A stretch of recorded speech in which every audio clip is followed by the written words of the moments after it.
Hello, everyone, and hello to my favorite hypnotherapist, the lovely. Janna Colasso.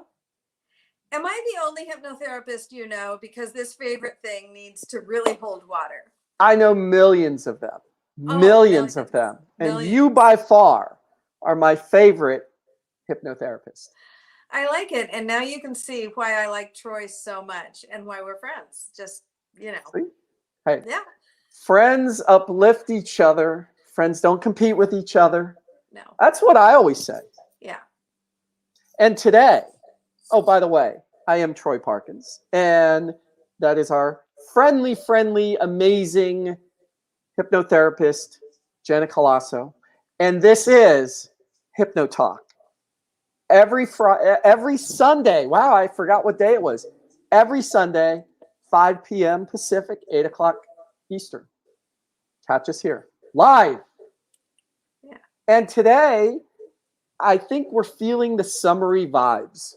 See, we do not coordinate before we come on. It's However, always a surprise. we are both looking very summer-y today, Yes. I think. Yes. And I was telling Troy, I have a dress that's almost the exact fabric of his shirt. And I think it would have been so cool if we would have just accidentally ended up dressed the same like twins. That could have been good. Then we would have been twinning. Now, when with my girlfriends when we were little, we would love that when we would show up at school wearing the same outfit. We thought that was so great. Did the boys do that or not really? Well, we always did anyway. Jeans, t-shirt. Usually jeans and a white t-shirt, a black t-shirt, or a blue t-shirt. Literally, that's how we all dressed back in the days. 80s and 90s. You're dating yourself. I love the 80s and 90s. Best era ever. Just saying. I was Okay. having babies in the 80s and 90s. And no, I wasn't a child. So what was that show? 16-year-old and pregnant? Or no, it was more No. like number one, my first child I had at 30 and my last child I had at 40, and there's four of them all together. Wow. Yeah. That's awesome. Huh? Yeah. That's an eye opener for an entire decade of either pregnant or nursing someone. And there you go with too much information right off of Yeah, I would say that shows the way of being of resilience. Like for Yes. me, whew, that's pretty resilient. Yeah. So good for you. That's amazing. Yeah. So in my travels, and we talked a bit about this a little earlier. In my travels, I do run into people that are fascinated that we do these interviews, and they say, "Wow, you interview a hypnotherapist." I say, "Yeah, it's great," and they inevitably have questions. I say, "Well, log on. You can leave a question in the comments down below. That's always cool." But I get a lot of questions too, and they say, "Hey, the next time you talk to Janna, I'd love to have this question answered." So we talked. We're going to dedicate this entire HypnoTalk for the next 20, 25 minutes to answering our viewers' questions. Very good. Are you ready? Hit me with the first question. Okay. This first question, I've heard it phrased in many, many different ways, but it's the same concept and the same, it comes from the same pain, I think. Well, the pain of not being able to sleep. Okay, that's people are just, I can't sleep, and my mind's racing. I'm thinking about things. I'm doing this. I'm doing that. Da, da, da, da, da, da, da. Or they take Ambien and say, "Oh, that doesn't work because I feel like crap when I wake up. I can't sleep." What would Janna have to say? Does hypnotherapy help? Does the other thing she's talking about, NLP? Throw that question to her. Yeah, so the tool is hypnotherapy, but the real gist of it is learning that there are basically 3 cycles of dreaming, 3 major dream cycles. So if you were to stay asleep, now if you're up all night, that's probably going to get really interrupted. But for example, a person wakes up in the morning, and let's assume that they had a great night's sleep the night before, and they get up, they go in, they spend a few moments looking at what they're going to pick out to wear that day. Maybe they go take a shower, get up, get dressed, go out, make coffee, look at their schedule, check their emails, jump in the car, drive wherever they're going, or maybe they go into their home office and fire up their laptop and start with their Zoom meetings, whatever it is they're doing, and they go about their day. They get in the car, they go to the grocery store, they look around for a parking space, they navigate in between parking spaces. So as they're going through their day, there is a tremendous amount of information coming in. And some of it's important.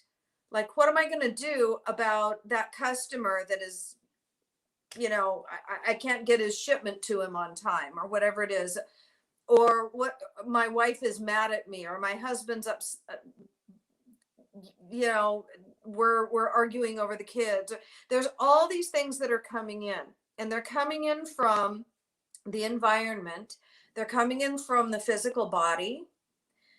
Like, I'm hungry, or I feel fat, or I have a pain in my neck, or like me, I banged my elbow today when I was out emptying the trash. And it was one of those things where you almost think, I can't take this kind of pain. It's got to stop. I can't breathe. This is awful. It's one of those really bad, funny bone whaps. So physical body I hate is those. giving us feedback. The environment is giving us feedback. Our work, everything. Also our thoughts. What am I going to do about this? How should I handle that? How should I all the stuff we're thinking about, planning, all the stuff we're remembering. Then there's the subconscious mind that is going through emotions. Some of the emotions are anxious. They're about the future. Some of them are remorseful or regretful. They're about the past. And about the time we hit our limit of what Dr. John Kappas called message units coming in from those four sources: environment, physical body, conscious mind, subconscious mind. There's a finite amount of data bits that we can absorb in any given day, and then we need to sleep. And during the sleep cycles, remember I said there's 3 main sleep cycles. The first sleep cycle is like sorting out the junk mail. That's where the car you park next to at Ralph's that's a junk mail item. It's not something you need any longer. The other clothes you didn't wear when you were picking out your outfit, whether it was a good hair day or a bad hair day, none of that matters. All that stuff gets thrown out. The conversation you had and the people in line at the grocery store about the weather, all that is sorting dream elimination. Most people don't remember their sorting dreams because they're not very eventful, unless you have to get up and go to the bathroom. And if you get up and go to the bathroom during that first dream cycle, you'll go, why am I dreaming about that? That's stupid. It'll be about that stuff. After the sorting dreams, now we have a narrower pile of stuff. It's so like going back, real quick, a question about the sorting dreams. So this is when somebody is falling asleep, or are they experiencing REM sleep at this point? Is this like the very beginning of, like, you talk about the 3 cycles? Is this a phase 1? So this is at the very beginning of a sleep cycle? Right. This is okay. Most people who can't sleep, it's at 2 points. It's either when they can't fall asleep to begin with. It takes them a long time, right? But almost unanimously, they go to sleep for a while and then they wake up. And when they wake up is during what we call the second dreamwave cycle. That's when we've narrowed down the pile of junk mail to just the bills, the action items on your list of things to do that you need to do something about.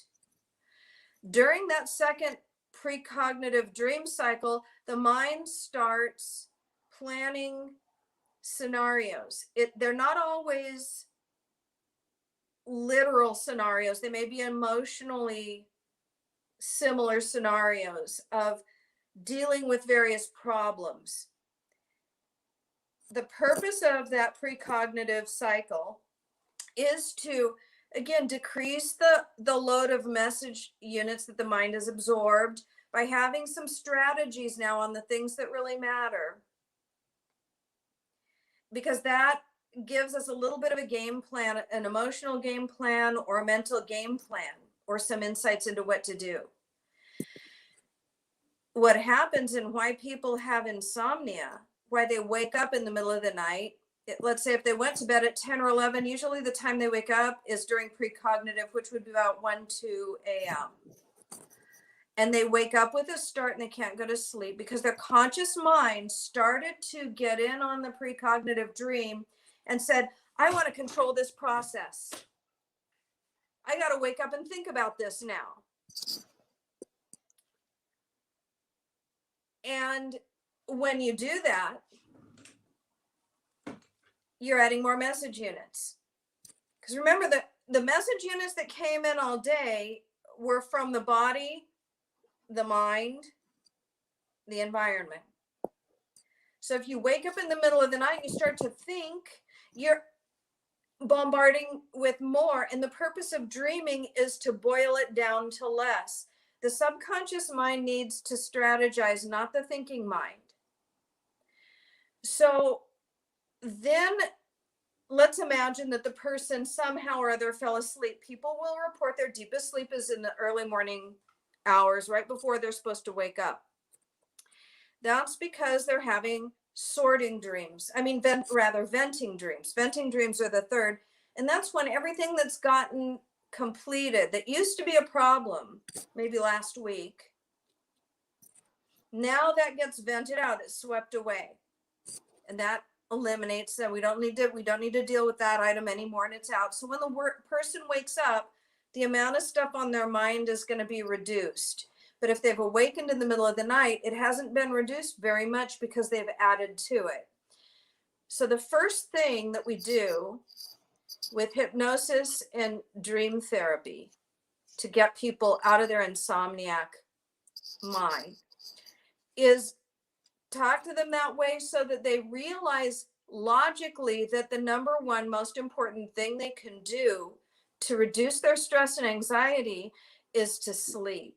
Then we can put them into hypnosis and their mind will accept the suggestions about staying asleep because they'll be reminded in their sleep that the number one most important thing they can do to control their life is sleep, not stay awake and think.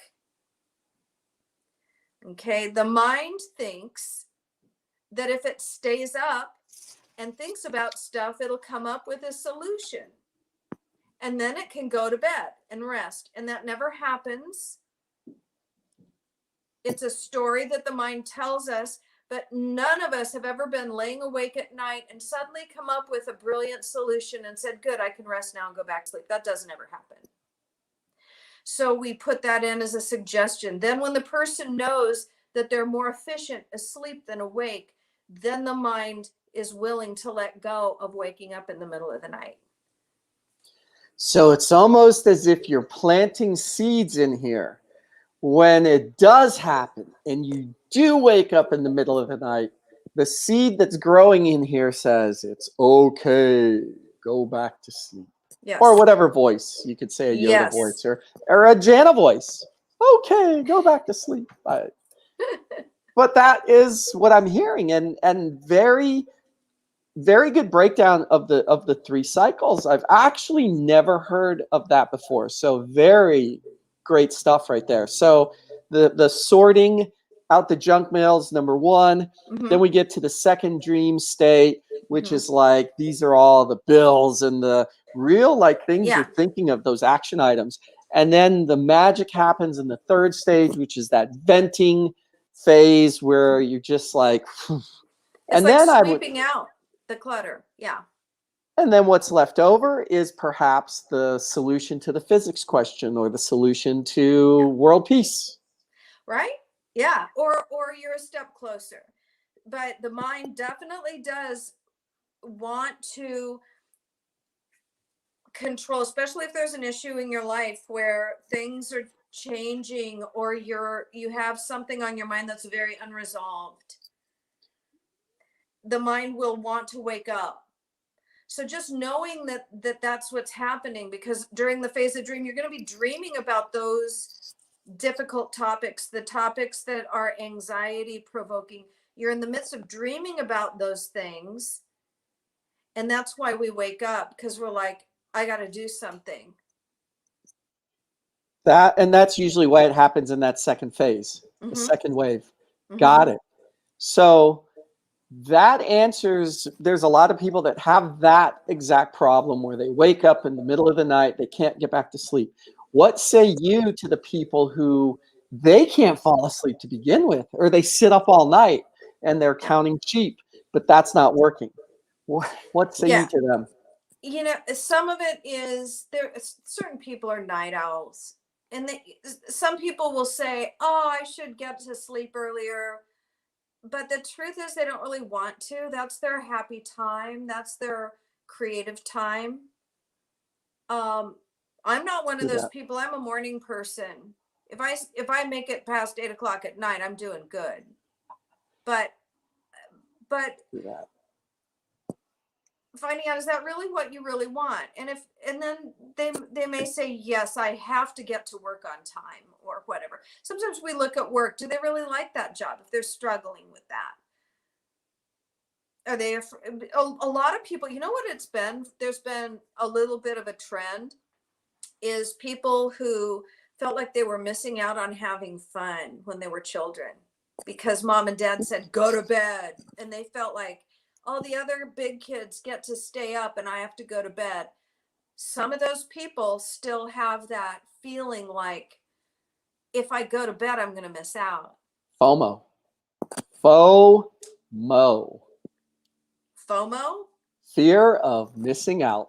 FOMO. I love it.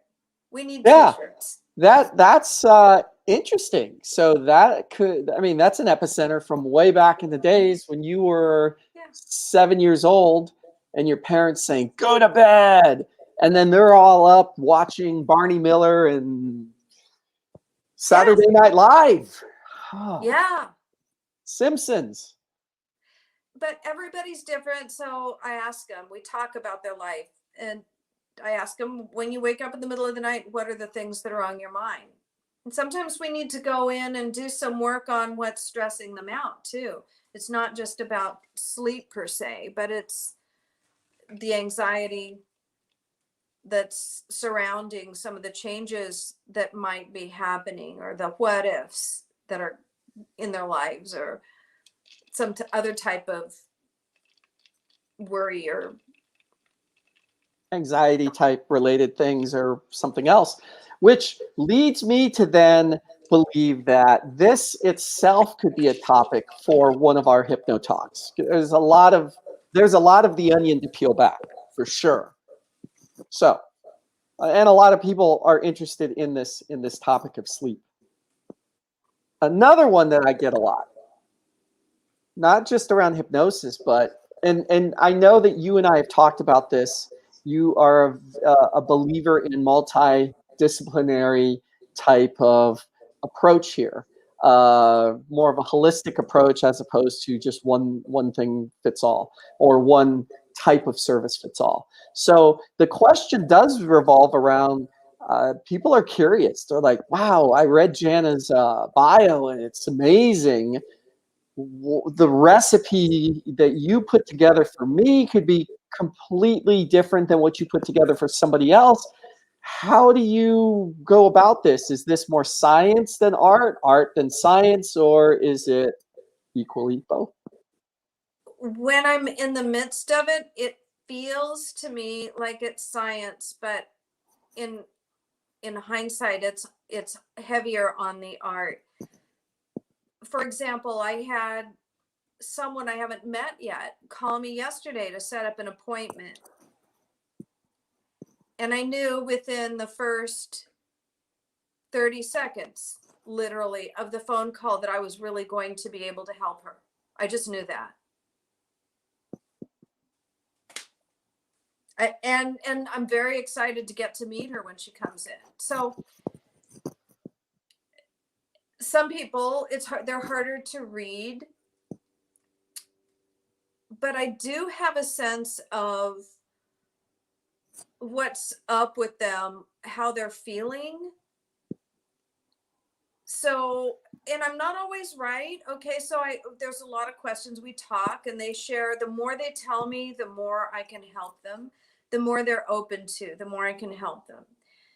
And I will help them. And I know that I need to help people in a way that they want to be helped. So I'm not ever going to use some of the spiritual hypnosis things with someone who would be offended by that. So I'm not going to use NLP, which is very strictly behavior modification, just to put a Band-Aid on a symptom of a deeper problem. So I do mix it up because, you know, I've had a tremendous amount of success using NLP with fears and phobias. But I also like to get it. Some people, they may have a fear of driving on the freeway. That's a big one, by the way, many more than you would think. But they also collect fears about other stuff. They're also worrying about their work situation, and they're also worrying the feelings of fear of loss of control permeate other domains in their lives.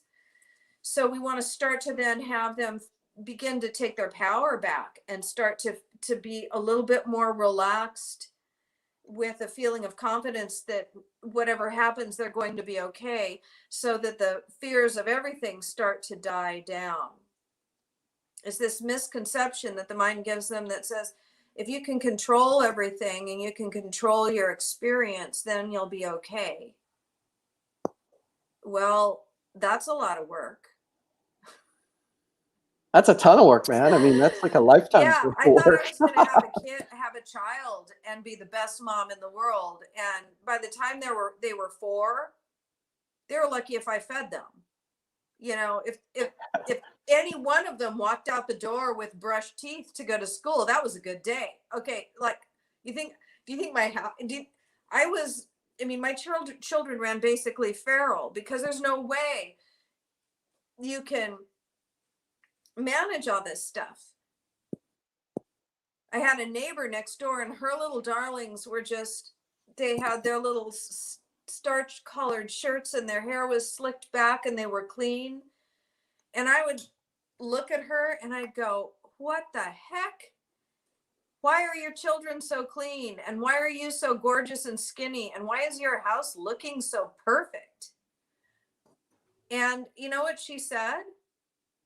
She said, if it's not, I'm afraid that my husband, who works with all these beautiful women, will leave me for one of these other beautiful women. And she was doing all of that out of fear. And I thought, oh man, that's got to be a lot of work. That doesn't That's sound pretty like all that heavy, much isn't it? fun. Yeah, that's pretty heavy. I think I'll stay in my sweats, and the dust bunnies can stay in the corner, and the children will, they'll either grow up okay or they won't.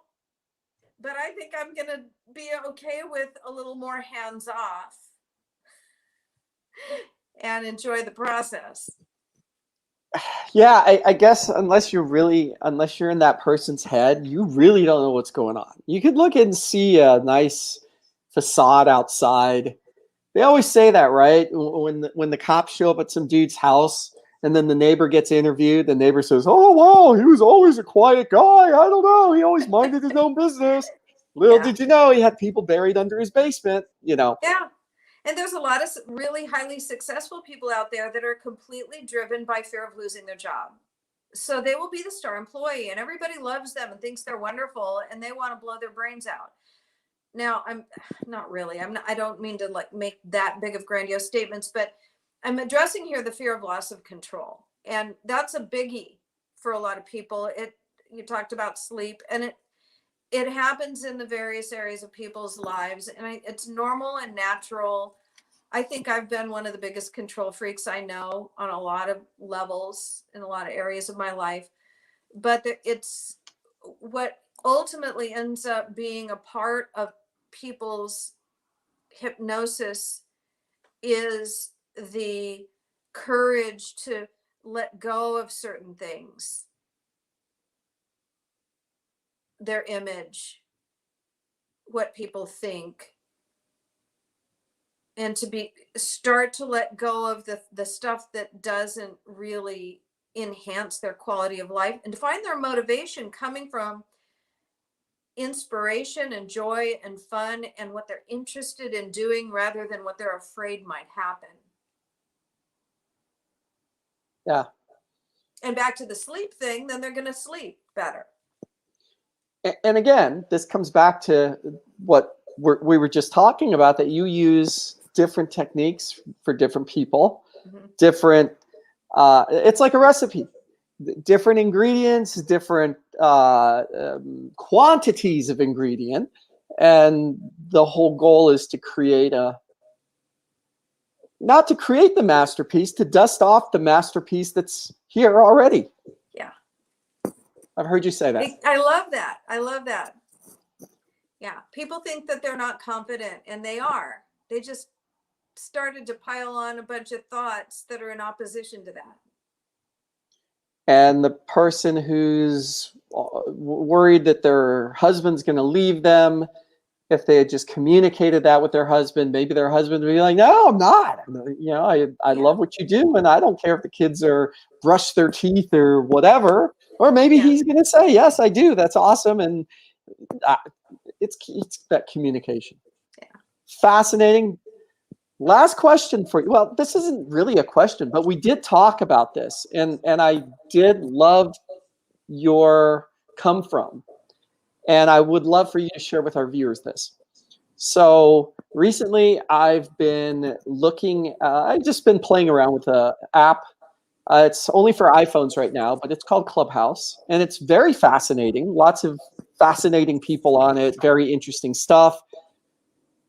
But just as there are lots of fascinating people on it, there are a lot of Cracker Jack box coaches on it. There's a lot of these woo-woo practitioners floating up in the air, trying to give all this advice and coaching and all that kind of stuff. Now, you know, it's like with anything else. One can say the World Wide Web is like that. One could say Facebook's like that. But you and I, we talked briefly about this.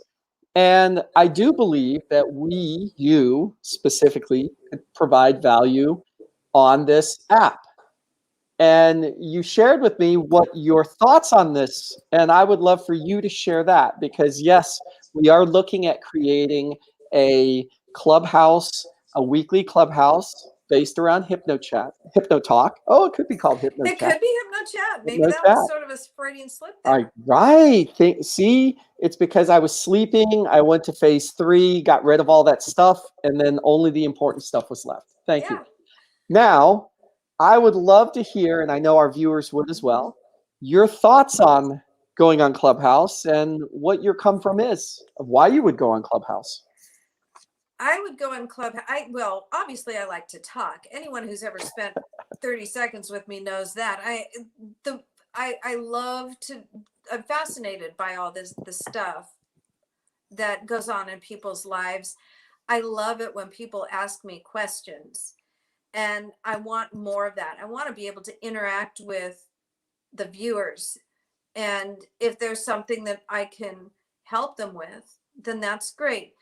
I'm also a big believer, you talked about there's other people that do things very differently. I think that we are naturally drawn to or interested in or feel comfortable with certain people. And I want to find the people that are out there that I can help. And I don't know who those people are. But I put that out as an intention years ago when I was setting up my private hypnotherapy practice, that I would just really love to be able to find the people who feel comfortable with me. And I'm just as quirky and nutso as the next person. You know, I have all my idiosyncrasies, my way of being. It may not resonate with everybody, but if I can help certain ones and they were to stumble across me on Clubhouse, and we were able to have a nice interaction and they were able to receive some sort of value out of that interaction, that would be great. There's nothing I love more than to help people. And I don't like to try to convince people that my modality of hypnotherapy, I don't defend it. If people are curious about it, I would love to bust the myths about it. But I'm not here to convert anybody. If someone is so afraid even after talking to me and getting their questions answered that it's not for them, I would not hypnotize them. I would not take that person on it as a client, and I would think about the other people I know that might be a better fit for them. I do that a lot. When I have people come in, I make sure, if you're not sure, if you feel you're not comfortable with me, I don't take that personally. Maybe you'd be comfortable seeing this person or that traditional therapist. Or maybe there's another. I've actually referred people to other hypnotherapists that I think that person's personality is going to work better with that guy. My purpose is to get people connected with what's going to work for them. And yeah, that's why I love talking to you, because you and I kind of get on our little tangents, and we do, and they're good ones though. They are, and some people are going to like that, and maybe those are some of the people that might be served better by this. You and I, we certainly do not have sticks up our asses, and we certainly don't have our noses in the air, and we're not trying to promote stuff that we don't know what we're talking about. You know what, before we go, this is like, I know you're supposed to be interviewing me, but I want you to tell the people all about you and your background, because I think the world of you, and we don't talk about you, we talk about me, which is why you and I get along well, is because it's all about me. And I love that. I love talking about others. I don't generally toot my own horn, as they say. Okay, but I'm telling you, Toot away. Go ahead and toot your horn, because people want to know you. They're like, who is this really cool guy? He's got a great puka shell necklace. And I like that. So there must be more there than, My mom got this in Hawaii. Okay. And she passed away 2 years ago. Oh. And I found it going through some stuff. And I said, oh, wow, I hadn't worn this like in years. And I put it on, and it just like fits. It's just like, it's like, wow, I had no idea. Yeah. But my background, so yeah, I am a journalist. I'm a journalist at heart. Yes, I love digital marketing. I love transformational work. I love leadership coaching. I love all that stuff. But I am a journalist at heart. And that's why I love doing what we're doing. Really to ask some really impactful questions that I know our people out here are watching, and they want to know. Either they're listening themselves and they're like, oh yeah, that's a great question. Or they just don't have the opportunity to run into someone such as yourself to be able to ask these questions. So as a journalist, and by the way, my specialty was health and science journalism, because back in those days, people were scared of medical science. They were scared of science, right? They were scared of doctors, to be honest with you. And if they got diagnosed with something, they had no avenue to get information on whatever condition they had. Fortunately for myself, I ended up at one of the most amazing places ever, and that was on the cusp of creating the internet. And I was with America Online, and I worked with brilliant people to create the first consumer-facing online health portal, which was AOL's Health Channel. And it was absolutely fabulous, amazing. I didn't need sleep back then. I would come into work at 7 in the morning, and I would leave at 2 in the morning. So if I'm going to put a label on myself, because I know we're no thing, right? But if I was to say what has driven me in my career, in life, just in general, is at the very base of me, the heart of me, I am a journalist. And by that nature, I say journalists, people in this profession, curious. I'm curious about everything. I want to learn about everything. I know nothing. I'm Jon Snow. I know nothing. I want to know everything. And I continuously ask questions. And I do love to listen to other people talk and hear what they have to say. So I don't know if that's, Boy, are we a match. And I love to listen to you talk. And yes, this is, I'll share with our audience that when we started this, we wanted to really get the I guess you could say the special sauce of what you provide people. And it's not just hypnosis, it is leadership coaching, it is self-discovery, it's lots of other disciplines put inside of it. And really it was taking your big giant knowledge base and forming it down into a laser so it could get right in and really, enlighten people on what you're all about. And if you watch these videos back, lots of great information. And to your, I acknowledge you, Janna, that you have taken all of this stuff. There's so much stuff, and it is down, boiled into a very, very high-powered, laser-focused discussion and topic. So you may be the first person in the history of the world to call me laser focused. So there you go. Take that and run with it. But I attribute that to you. And like I'll say we make a great team. We do make a great team, because when I do see you going this way and we got to go this way, I'm just like, and off we go. So I really do, and going back to the Clubhouse question, I really do look forward to hosting a Clubhouse with you and talking about some of these topics that we address in these videos, but also bringing people on stage and having them ask questions, bringing other professionals. I know that you're plugged into the space quite well, bringing some other professionals on.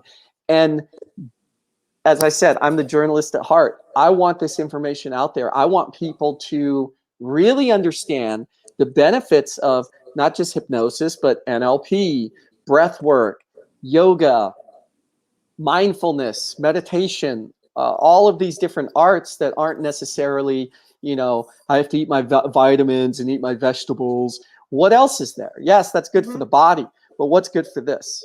Yeah. So I'm excited for that. And as you can see on this ticker down below, HypnoTalk will soon be on Clubhouse. Stay tuned for details. And the best way you can do that, there's multiple different ways. Follow Janna on Facebook. You're on Facebook. You do a great job there. Instagram as well. Phenomenal Instagram TV videos that I see you post every week. And also right here, subscribe to the YouTube channel. We're going to have videos and up turn here. on the bell whammer jammer, because then, the little bell. Then you can be off doing your things like, oh, HypnoTalk's on. Did you know that Troy has a shirt with donuts on it, you guys? I do. That was a sign. See, I take that as a sign that you and I were meant to be friends. And you know what's so funny?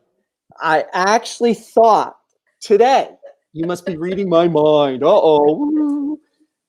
Those hypnotherapy people. No, I actually saw the shirt and I said, that shirt or this one? And I felt more in a summery mood, right? That one's a bit more springy. And I did wear my Easter egg shirt last week. It was pink. You did. So I thought to myself, I'm going to go with a summery shirt. And yes, it does go with the the Hawaii necklace. And there we go. But thank you for that. I do like that donut shirt, and I do like donuts, and I did run donut shops. So there's that other part that I did too. Yeah, so, you just throw that in as an aside. Like, how cool is that to own donut shops? It's very tasty, very tasty.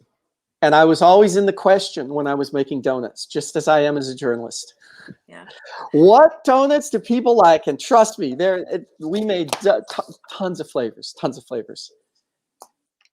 Anyway, I see we've had 3 people with us pretty much the whole time. Thank you for staying with us. I see that we have a following now. That people are starting to show up. This is great. So thank you. The big time. Hi. Yes. And this was a very fun one.